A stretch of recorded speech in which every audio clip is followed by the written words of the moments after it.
Hello and welcome to Pandora's Box. This is Kalia, and today we're going to talk about why is it so hard for me to let go of that person.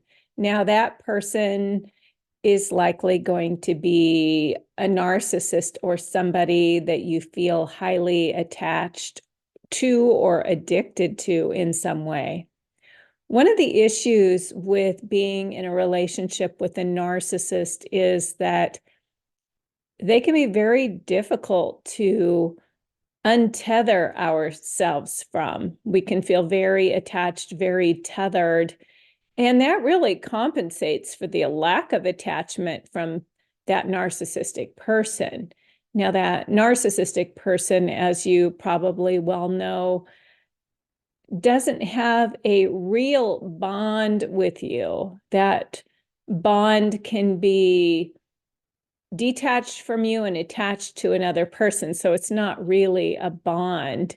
It's a more of a parasitic type of attachment because narcissistic people need to have that source of supply. They need to have that person that they focus on, but it's a very unhealthy, toxic focus, and it can be transferred from one person to the next, which is why narcissistic people can so easily detach from you and go attach to somebody else.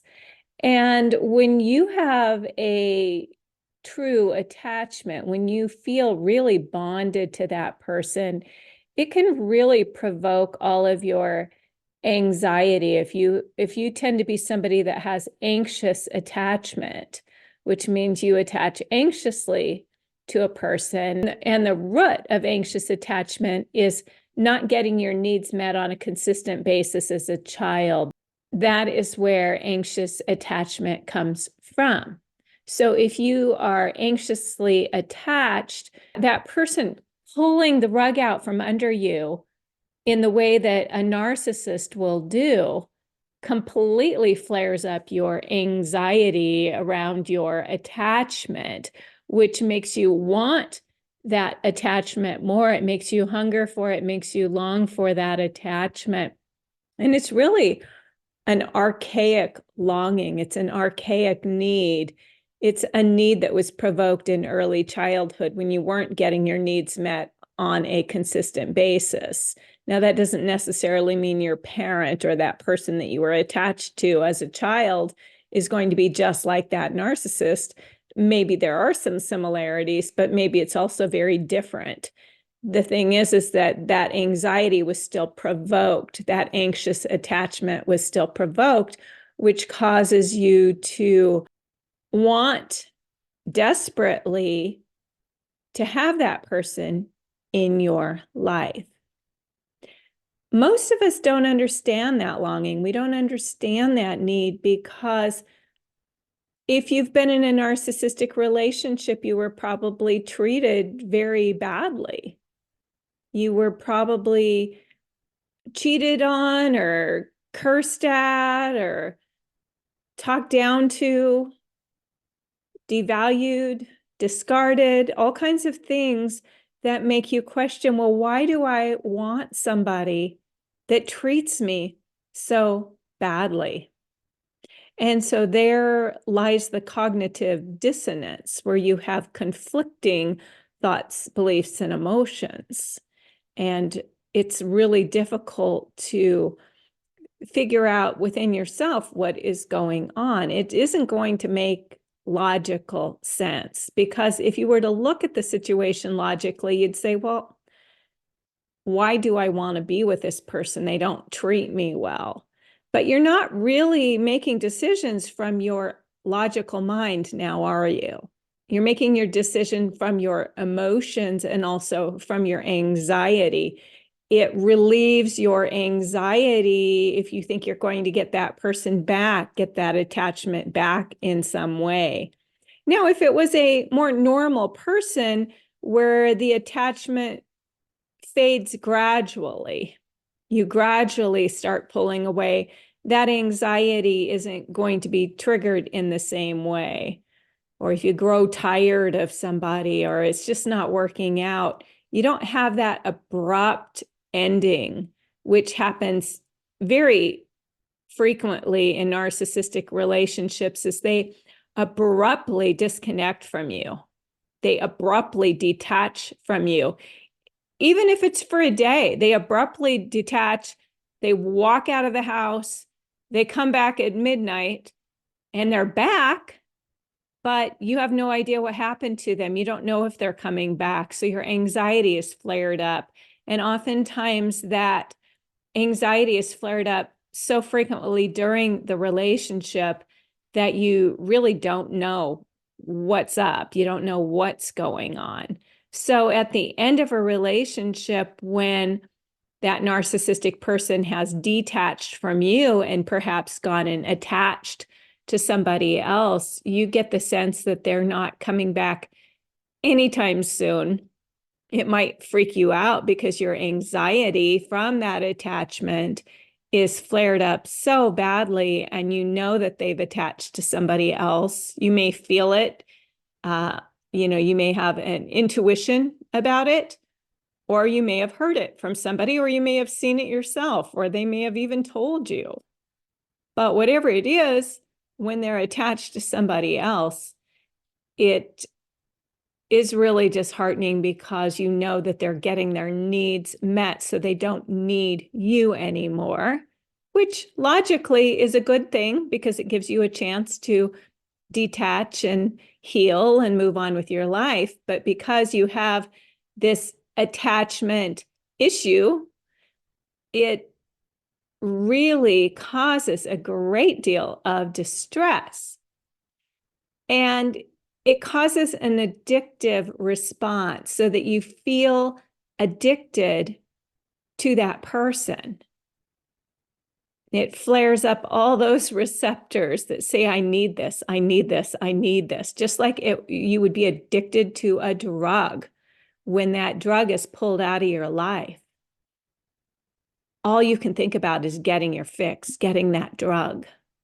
And it's like this when you've got somebody that abruptly leaves your life like that, in kind of a cruel fashion as well. They devalue you, they detach, they go attached to somebody else, and you're left floundering. You're left with all of this anxiety. You're left with this unfulfilled need, which causes this addictive mechanism, this addictive response to desperately want that person back in your life, or at least to feel like you have some sense of control in your life.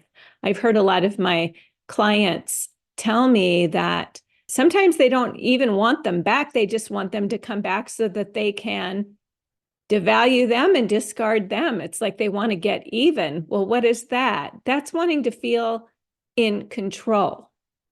That's wanting to feel a sense of control because that's all been taken away from you. So if that person comes back and wants back in and you are able to say, no, I'm not letting you back in. You're not worth my time. Saying something like that might give you a sense of power and control because you felt so disempowered when that person devalued you and discarded you. So there's a belief that if you can do the same to them, that you'll feel empowered, that you'll get your power back in some way. But that actually doesn't even work because I know people that have done that. They've said, no, you can't come back. No, I'm not taking you back. And what ends up happening is that narcissistic person just goes back to the person they were with or goes and finds somebody else, and you're right back to that same place. Well, why aren't they groveling for me? Why aren't they continuing to knock on my door? Why are they not making me more important? Well, it's because it's never about you with a narcissist. It's about their own needs. And they just need somebody to fulfill their needs. They need somebody to cater to their needs. It doesn't much matter who that person is. Sure, there's a such thing as grade A supply, great supply. But, grade A supply isn't very difficult to find when we have so many codependents in the world, so many people that are willing to sacrifice themselves for somebody else. So it's pretty easy for a narcissist to go find somebody else that's willing to sacrifice themselves for the promise of love. And that's the other thing I'd like to talk about is the promise of love. A lot of people cannot let go because they need to believe that the love was real. They need to believe that that person really cared about them, really loved them, and that they really mattered to that person. But let me tell you, if it's a narcissist anywhere on the spectrum, that's not likely going to be true.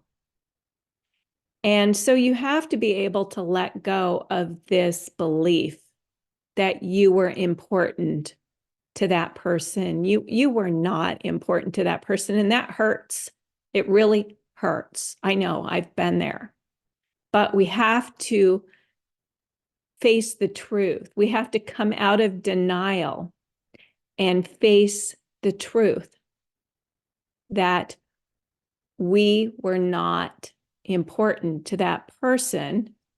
It's not who we were. It's not our individual personality that mattered to that person. It was how we met their needs. That's all a narcissist concerns themselves with, is their own needs being met.